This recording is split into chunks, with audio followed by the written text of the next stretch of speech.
Say hi to 7th period. Hi, 7th period. Alright, so we are picking up with the Road to the Civil War notes, basically where we left off the last time. I'm just going to back up a little and remind you guys of where we were, because it's been a couple days. We spent yesterday talking about the Civil War essay. So just a reminder that we're kind of in the middle of the 1850s.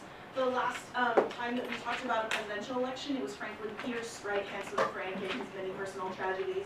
And then Pierce's presidency winds up kind of being dominated by the whole Bleeding Kansas thing, right? That's where we spent some time. We talked about the Sumner Brooks incident with the cane beating on the floor of the Senate, yay, right? Not really yay.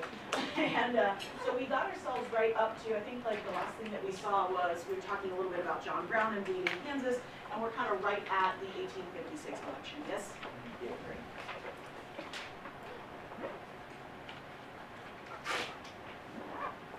So the 1856 election is an interesting one for a couple of reasons. Also featuring some people that you might not have heard of, but going to be kind of important. 1856, the same time as the election, that's the same year as the Sumner Brooks incident. So the same year as the cane beating. That's like in May, I think. It's also the same year that sort of violence in Kansas is heating up. It's really like the kind of peak of Bleeding Kansas. So there's a lot of sectional violence. There's a lot of like slavery-related issues that are going on in 1856. So remember, the Whigs have gone like kaput. They weren't able to hold the center after the Kansas-Nebraska Act. We've had a new political party created. So this is the first time the Republican Party is running a candidate. They're going to pick John C. Fremont. Do you remember what state he's from? California. That's right. So he's California. He was able to read that. What was that? Sorry. Yes, Fremont was a military guy. They shot me right. Fremont was a military guy. He was the Verified Republic guy in California, and he's since become a California senator. So that's what he is in 1856. So he's a Republican Party candidate. And if you look at the Republican slogan in 1856, you'll see that they're basically going with like a souped-up Free Soil Party motto, right? So we still have free speech, free press, free soil, free men. That's all like a pretty direct translation of what the Free Soil Party was saying like 4 years ago. Now they're adding Fremont and victory. So that's what's going on there. The Know Nothing Party is going to make kind of a random resurgence here in 1856. Mostly the Know Nothing Party is a thing in the 1840s. They're kind of dying down in the early 1850s. And then they get a kind of a late surge here in the 1850s when the Whig Party breaks up. So if it's 1854, the Kansas-Nebraska Act happens, the Whig Party breaks up, but you, for whatever reason, still don't care about slavery. Say you're a Whig from the South, right, or you're a Whig from a city and you don't have a position on slavery, maybe you don't like the Republican position on the expansion of slavery, then the Know Nothing Party is kind of where you go. So they pick up like the non-conscience Whigs, the sort of like leftover trails of the non-conscience Whigs, a few Democrats who still got the whole Know Nothing thing going on in Davis. So they're like the Republican Party and the Know Nothings basically have a split of the Whig constituency, if that kind of makes sense. The Democrats, meanwhile, are still desperately trying to hold on to their national coalition, right, which is something they've been able to do thus far. They're going to do, by picking James Buchanan, something they've done the last couple of years, which is pick a northern Democrat, but who has sort of southern sympathies. This is something that people politically at the time called dough faces. So Buchanan is a dough face, which is not a commentary on his appearance, but on his political leanings. Yeah, I know. It's going to be a commentary on his appearance. So yeah, he's a dough face. He's a northern Democrat who has sort of southern sympathies. And honestly, Buchanan wins the nomination in 1856 because basically he's been out of the country for like the last 3 or 4 years. He was the ambassador to, I'm going to say Great Britain, I think that's correct, to Great Britain under Franklin Pierce. So he hasn't officially taken a position on the Kansas-Nebraska Act. So both sides can kind of like read into that what they will, if that makes sense.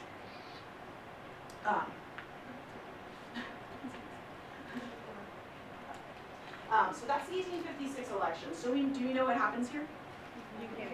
Yes. Right. So Buchanan's going to win. The Free Soil Party, sort of the old Free Soil like attitude, you see a lot in the 1856 election as far as like how things look, etc. So this is a political cartoon from the time period. I know it looks like Abraham Lincoln in the center. It's not really supposed to be. He's still not famous enough to be like featuring in political ads at this time period, but so that's just supposed to be like general free soiler. And the idea here is that the Democrats are forcing slavery down the throat of free soilers. So here we have Democrats, President Pierce, Stephen Douglas, Lewis Cass, who was just a well-known Democratic senator, and then James Buchanan, right, the Democratic candidate, holding down the Free Soiler, and this is a very disturbing image, forcing slavery in the form of, like, a black man, down the throat of the Free Soiler, who's screaming, that's not the black man screaming, that's the Free Soiler, murder, oh help my neighbors, my poor wife and children. So again, this idea that the Democrats are trying to push slavery into places where it's not wanted. That's sort of the Republican slant on things. Still not anti-slavery, you notice, right? It's not like trying to get rid of slavery in the South or anything, but it is definitely opposed to the expansion of slavery, as we talked about. So here's 1856. The electoral map contains a couple of interesting things. So we see, pretty much for the first time in a while, we see a very regional electoral map, right? With the South and the center of the country mostly going Democrat, and the North going Republican. And if you look at the 1856 map, you can see how Lincoln is going to win in 4 years. It really just needs a couple more states, right? He just needs to pick up maybe like Pennsylvania and like Illinois and Indiana in here. You can also see why the Republicans are going to be very interested in having someone from Illinois, even someone who was like relatively unknown in the 1850s, because that's a key state for them, right? If they win that, that really helps them out in terms of how this goes. You should also notice that we do have a little bit of like, you know, in the middle kind of, you know, where we're like trying to not take sides type thing. So that's why Maryland is going no nothing there. Here's the county by county breakdowns. We've been kind of looking at these. So the blue is all Buchanan. The yellow and gold, that's Fillmore and the know nothing. So what you can see on this is that there's a lot more like non-Democratic counties still hanging out down here. A lot of these, if you were to go back, you know, 4 or 8 years, these are counties that used to vote Whig. They're not going to vote Republican, but they don't really want to vote Democrat either yet, so that's why they're voting for the know-nothings there. And then the Republicans, again, very strong in this northern part. This is where we saw the Free Soilers. It's just sort of been creeping down for like the last few elections. Okay? So James Buchanan is going to come into office in 1856. I think he had visions of being some sort of like uniting president. If you read his letters, he had sort of a lot of hopes for his presidency.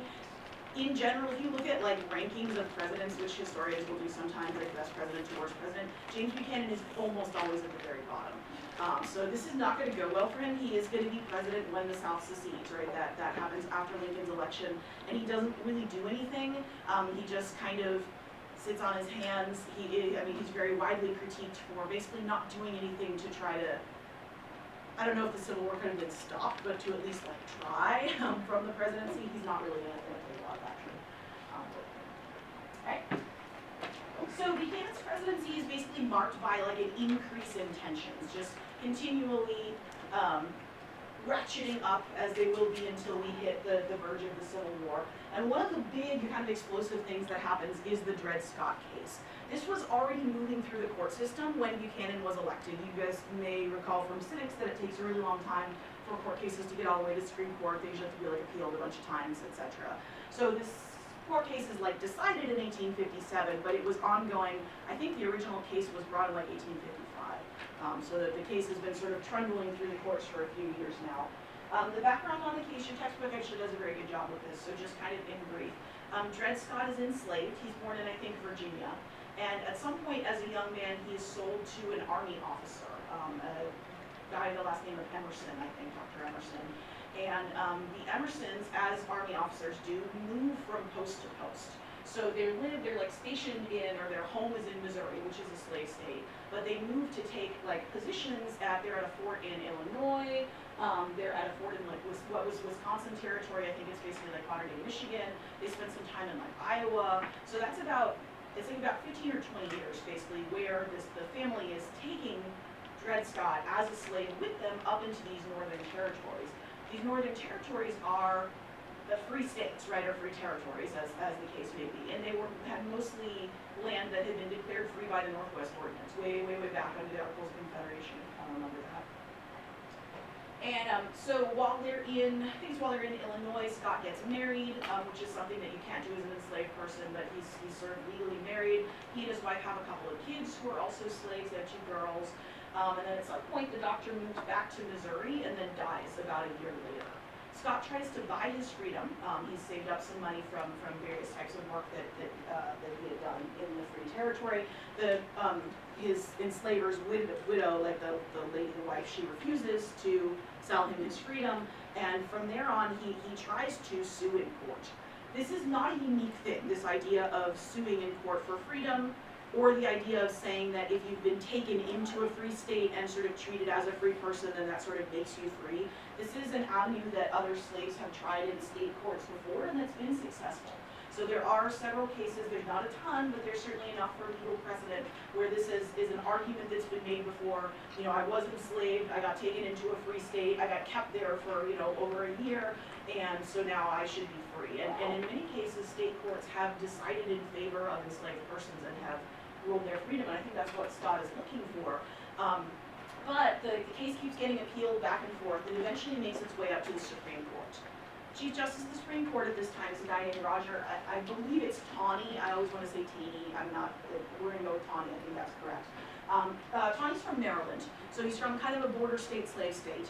And Taney, I think, believes basically that with this case he can make a decisive statement that will sort of solve the issue of slavery in territories for once and for all. So this is a Supreme Court justice, kind of like John Marshall, who sees his position as very important and as something that can almost like stem the bleeding. Like, all right, we're fighting about slavery in territories, here's a decisive decision that will like clear this constitutional issue up once and for all. But the constitutional decision that he makes in Dred Scott is super harsh. There's basically two main parts to it. The first part, Taney writes the decision, and then the majority of the justices sign on. And what he says in that decision is he says that if you are of African descent, and I think of African descent is the correct phrase that's used in the decision, you are of African descent, so if you're black, as we would say today, then you are not a citizen. And it does not matter if you're a slave or if you're a free person. It doesn't matter what your legal status is, you are not a citizen because your ancestors were not brought here to be citizens, and the Constitution does not recognize you as such. This is a really extreme reading of the Constitution. It's not one that any court in the United States had ever really taken on a large scale before. Like, we don't see the Supreme Court deciding like this earlier, or even like the state or federal courts at a lower level. So this is a shock to the system, because basically it says, Dred Scott's not free. Yeah, but not only is he not free, he's not even a citizen in the eyes of the law. He shouldn't have even been able to sue in court. He doesn't have any rights, and in the eyes of the law, he's chattel, he's property. That's what the Dred Scott decision says. That's horrifying, obviously, deeply horrifying. The part that's going to get kind of white Northerners more up in arms is the second part, where Taney says not only in this particular case is Dred Scott not free and black people aren't citizens, but also Congress doesn't even have the right to rule on slavery at all. Everything that Congress has done since the Articles of Confederation about slavery, the Northwest Ordinance, the Missouri Compromise, all of those are unconstitutional because only individual, like states and territories, should have the right to decide slavery. That's not a congressional, it's not a federal issue, it's a state level issue. So essentially, if Dred Scott were like put into law, it would completely repeal the Missouri Compromise, the Compromise of 1850, it would repeal the Northwest Ordinance. All of that is null and void, and Congress doesn't have any power to decide the issue of slavery in territories. This is a bombshell level decision. I mean, this would completely change national politics. It would change what we think about how slavery is decided, who can decide on slavery, changes a lot of established precedent that's, decades old at this point. And so this is gonna be a real, like, a polarizing decision. It never actually really gets put into place. So if you get a question where it's like, well, what are the effects of the Dred Scott decision? It doesn't change anything practically in terms of individual people's lives. Congress never really acts on this. The president never really acts on this. Buchanan doesn't act on anything. And the Civil War is going to start in like 2.5 years, right? So the direct day-to-day impact of the Dred Scott decision is not much, but the impact on like the tensions, the road to the Civil War tensions, is enormous. This is another thing like on Tom's Cabin that both the North and the South have very strong feelings about. The North is like outraged, unconstitutional. We knew, the Southerners are trying to, to basically make every single state slave states, which is kind of what this could do, right? And in the South, they're like, oh, good pertaining, like, yes, that's what we want here, and then this almost gives the South something new to fight for, right, or justification that their view of the Constitution is kind of correct. So this happens in 1857, so it's never enforced or really put into effect, but it's a really dangerous precedent to have on the books. And when we get to the 14th Amendment, which hopefully you remember from civics is the one that defines citizenship, right? It's the one that gives birthright citizenship. The reason we have birthright citizenship in our Constitution today is because Congress was deliberately trying to make sure that Dred Scott wasn't still good law. That this decision that says if you're black you can't be a citizen, that was directly overruled by something in the Constitution that says if you're born here you're a citizen. So we'll touch on this again when we get to the 14th Amendment in our Reconstruction notes, but this is one of those things that has a lot of ripple effects, even if they're not like real visible as far as like a practical impact on people's lives. If that kind of makes sense. Dred Scott, by the way, we don't know a ton about him as a person. There's not, you'll see, like if you Google Dred Scott, it'll turn up pictures. None of them are actually pictures of him. They paint a portrait of him after he's dead, so that's probably not accurate.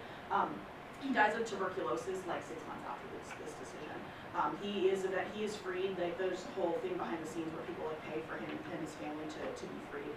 But he dies in like early 1858 from tuberculosis. That's all we know about him. Same year as the Dred Scott decision is handed down, the United States is going to enter another one of our sort of habitual cyclical panics, right? So the Panic of 1857 is what we are dealing with here. The last time that we had a panic, it was right after Andrew Jackson left things, right, in kind of a mess. That was 1837, so this is exactly 20 years later, and again, this is just sort of the way that our economy tends to roll. The big thing you need to know, there's a lot of detail up here, and your textbook does always a good job with the economic stuff, but the big thing you need to know with the Panic of 1857 is that it hits northern industry a lot more directly than it hits southern cotton. Southern cotton is still doing pretty well. Even after the panic, it's still in pretty high demand. It's selling at big rates to Great Britain in particular, which has a lot of textile factories, and so they need a lot of raw cotton. And so what this does is it convinces a lot of people in the South that the South doesn't really need the North, essentially. Like, see how this hits the northern economy, but like we're still okay, kind of. When we look at the first few slides in our Civil War note sets, we'll be doing a comparison of like how many men does each side have and how much like supplies does each side have, and it's easy to look at that and be like, how could the Confederacy think they're going to win? Because they're so like down in every category, and the answer is kind of this. This gives a lot of prominent Southern politicians and kind of the Southern populace in general just like the feeling that they'll be okay, that cotton is enough to sustain an economy for themselves as an entire separate country. Obviously not everybody feels that way, but it's sort of reassuring in the South. This is not one of the biggest like depressions for us in the 1900s. The Civil War pretty much ends it in the North too, so it's not like super long lasting or anything, but it does hurt northern businesses quite a bit, again, until the Civil War starts pretty much. That's the Panic of 1857.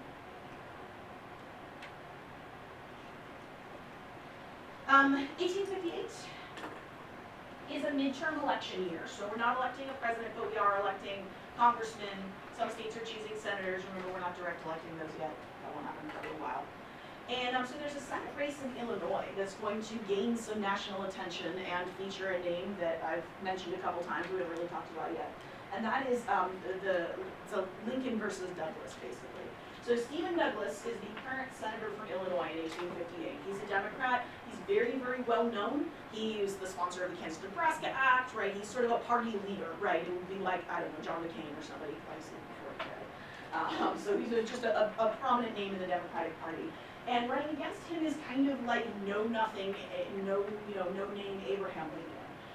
Lincoln has been kind of trying at politics for a while, but not super successful. He was like a one-term House of Representatives congressman from Illinois in like the 1840s, right around the time of the Mexican-American War. He's been in the Illinois State House and the State Senate a couple of times.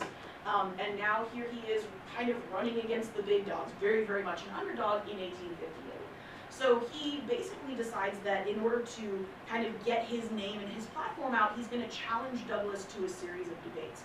Douglas probably should have said no here, because there's very little benefit for him. People already know who he is, essentially. But he says yes. They're going to agree to a series of like 7 debates throughout the state of Illinois. So you can kind of see them numbered up on the the slide here. They tried to get, I think it's like one debate in every county in Illinois at the time or something like that. And the debates essentially wind up being about the issue of slavery, which is kind of interesting and telling, because Illinois is a free state, has always been a free state, was a free territory before, has a constitution that says it's a free state, right? But even in Illinois, decidedly a free state, slavery by 1858 is like the central political issue that you cannot ignore. Neither Lincoln nor Douglas is pro-slavery. Neither of them own slaves, neither of them want to own slaves, and neither of them really like slavery as an institution. They're both arguably pretty racist, especially by modern standards, but neither of them like the institution or like slavery at all. So the questions that they're trying to answer in the debate are very like free soiler type questions. It's very much about how can we deal with the expansion of slavery in the territories, like what would you do in that case? It's in the Lincoln-Douglas debates that we get. Lincoln is a very famous speech maker. He's got a lot of well-known speeches and a lot of quotes, but this is sort of some of his most central stuff. So have you guys run into the House divided speech before? House divided against itself cannot stand, right? That's the Lincoln's main stump speech in the Lincoln-Douglas debates. The debates, it's not really a debate. They both speak for like an hour and a half, essentially. But so this is the centerpiece of his main speech that he gives a bunch of times. And if you look at it, and you kind of read his position from this central quote, things that you should get from Lincoln's position. He's not opposing the institution of slavery. He nowhere says, never will say, I mean up until he does it pretty much, that he wants to abolish slavery or get rid of slavery in the South. He does make it pretty clear that he doesn't like the institution, which is not really news to anybody that Lincoln doesn't like slavery as an institution. And he does make it clear here in the House divided speech that he thinks that the current situation with the country sort of divided between free and slave, that's like not gonna work, right? That I believe the government cannot endure permanently half slave and half free, that something's gonna have to give at some point, right? That's kind of the point he's making. He's opposing the Kansas-Nebraska Act. He doesn't like popular sovereignty, and he thinks that Congress basically needs to be more decisive to keep slavery from spreading. That's kind of what he's saying. The understanding like his position here is important because it's this position that's going to make the South dislike him so much that they'll secede when he gets elected in 2 years, right? So that's the basic center of his speech. Stephen Douglas, on the other hand, has some pretty fancy tap dancing to do. So you might recall that Douglas in 1854 was the guy who introduced the Kansas-Nebraska Act, even though he was a Northerner, because he knew he was trying to run in a few years for president, which he will do, and he wanted to do something that would appease the Southern Democrats, because remember the Democrats are still trying to maintain that national coalition. Well, so he did that, the Kansas-Nebraska Act happened, and then like Dred Scott happened, which said, oh, you know, like that doesn't, like, is that even a thing we can do? Dred Scott decision is like, I think it's like 6 months old when this debate is happening, so it's a pretty new thing that people are still talking about. So now Douglas has to find a way to like reassure Illinois voters that he still, you know, doesn't want slavery in Illinois, because most people in Illinois don't want that, but also find some way of reassuring Southern Democrats that they can still vote for him and that he will still support like the expansion of slavery potentially in some way. So the thing he comes up with is the Freeport Doctrine. Have you guys have run into this in the reading already, right? You should have read this section. I don't think they name it. Did they not name it? Yeah. So okay. So the Freeport Doctrine is the term for it. If you read this and you were like, yeah, like what is this saying? Or if you're looking at this and you're like, that doesn't make a lot of sense. Yes, you are correct. This is a position that Douglas is trying to find a middle road between the Northern and Southern Democrat positions, and it's like not working. Basically, he's like, okay, people of Illinois, like, we might not be able to have popular sovereignty, but if we don't want slavery, it won't come here because we won't pass laws. It's not really very satisfying for either side. It will reassure Illinois voters enough that Douglas is, well, the Democrats retain control of Illinois, so Douglas keeps his Senate seat. But it's going to set him up for failure in 1860. Like when we look at the 1860 electoral map, it's kind of a big wah-wah for Stephen Douglas in the South, and this is why. So any like benefits that he had gained from the Kansas-Nebraska Act, he kind of kills with this, again, this attempt to kind of thread the needle here in 1858. So the reason, like, why we care about random Senate races in 1858, a couple reasons. It shows how deeply penetrating the issue of slavery was, right? It shows that slavery is like the central political issue at the time. And both Lincoln and Douglas are going to run for president in 1860. So we'll see them again in like 2 years, and this sort of sets the stage for their campaigns.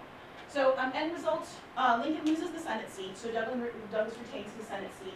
The debates are widely reprinted in newspapers. Lincoln is going to, fairly savvy, so he's gonna have his, like, written up all nice and then printed and bound into a book that becomes very popular. And it's these debates that make Lincoln, like, well known. They're widely reprinted, people are talking about them, they're popular in the North, people like what Lincoln is saying. Without these debates, there's no way that he would have been the Republican candidate in 1860. So this is what makes him a national figure and makes him like a viable candidate. Because remember, otherwise he has almost no national political experience. He's been like a one-term congressman essentially. So that's the significance of Lincoln Douglas debates.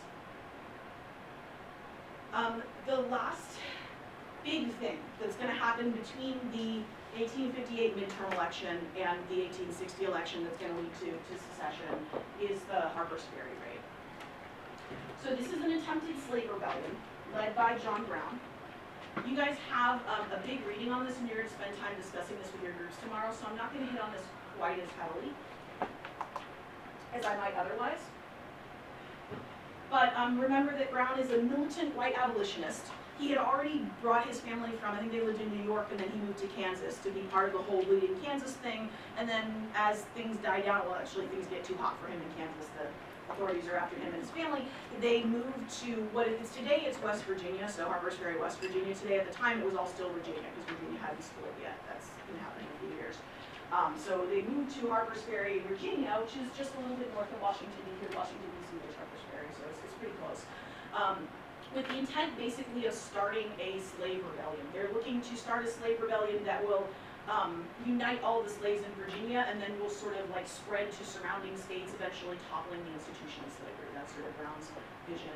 He believes that he can capture the armory in Harper's Ferry. Is not a local armory. It's got like, this is like 100,000 rifles or something like that. It's a very large armory. It's quite close to Washington, D.C.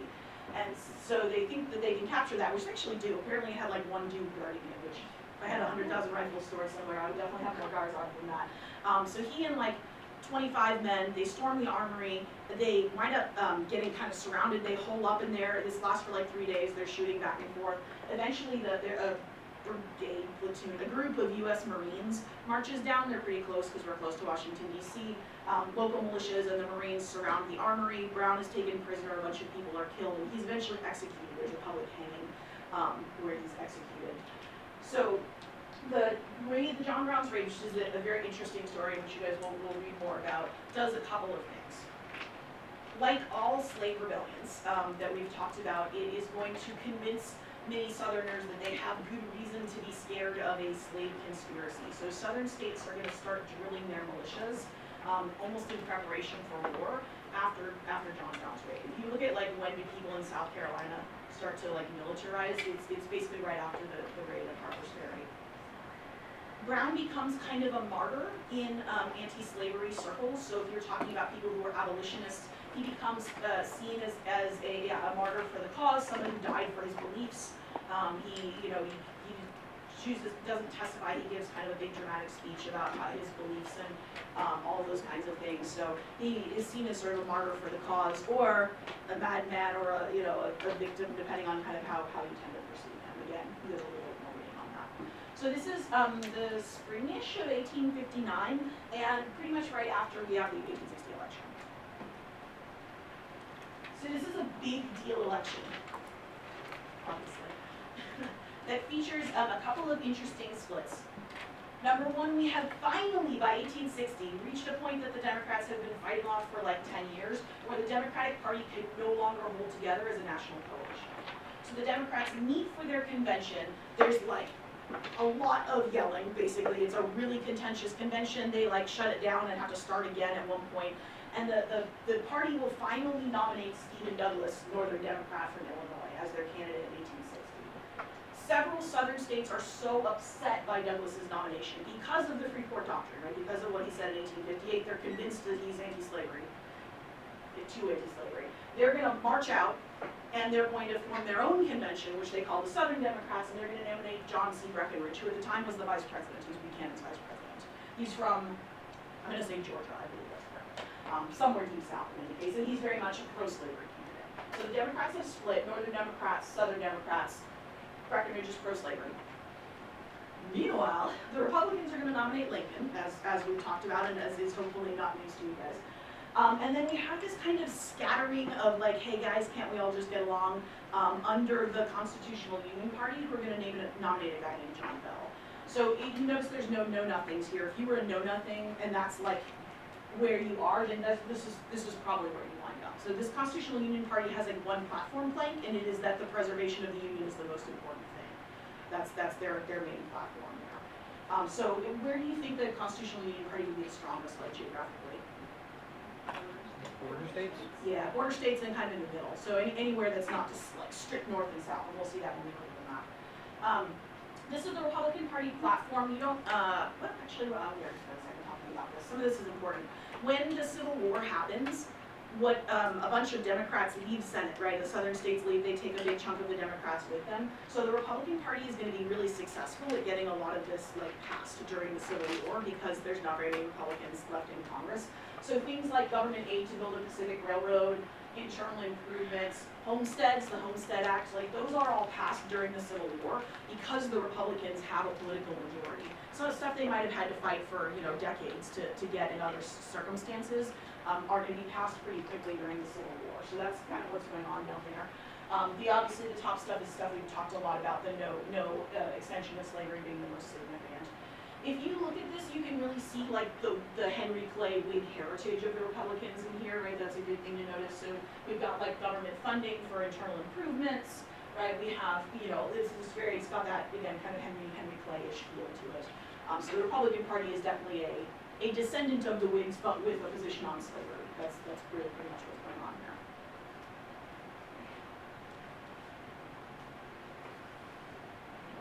There's lots of good political cartoons from the 1860 election. It was a hotly debated one. This is a personal